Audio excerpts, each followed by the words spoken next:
আমার গায়ে ভাই একটু ফাস্ট।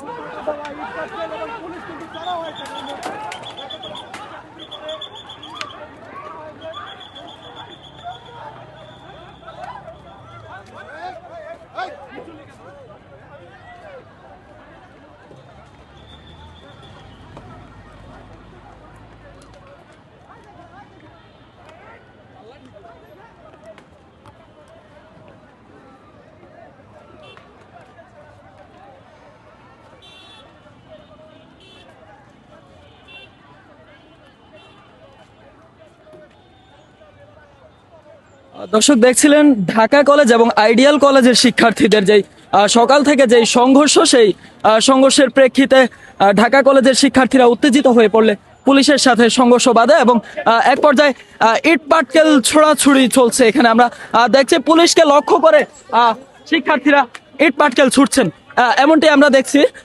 অপরদিকে পুলিশও তার শক্ত অবস্থান ধরে রেখেছে।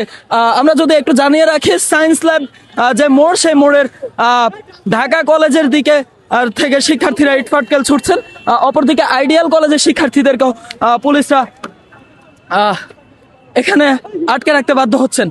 দর্শক যদি একটু দেখানোর চেষ্টা করি, এখানে পুলিশ তার শক্ত অবস্থানে রয়েছেন এবং ঢাকা কলেজের শিক্ষার্থীরা তাদের যে ইট পাটকেল ছোড়াছুড়ি সেটি কিন্তু চলমান রেখেছেন। ঢাকা কলেজ শিক্ষার্থীদের যে উত্তপ্ত পরিস্থিতি ছিল, শিক্ষার্থীরা এবং পুলিশের সাথে যে ইট পাটকেল ছোড়াছুড়ি সংঘর্ষ ছিল, সেটি আমরা দেখছিলাম এতক্ষণ। এবং শিক্ষার্থীদের ছত্রভঙ্গ করার জন্য পুলিশ টিয়ারশেল এবং সাউন্ড গ্রেনেড নিক্ষেপ করেছেন, এমনটি আমরা দেখেছি।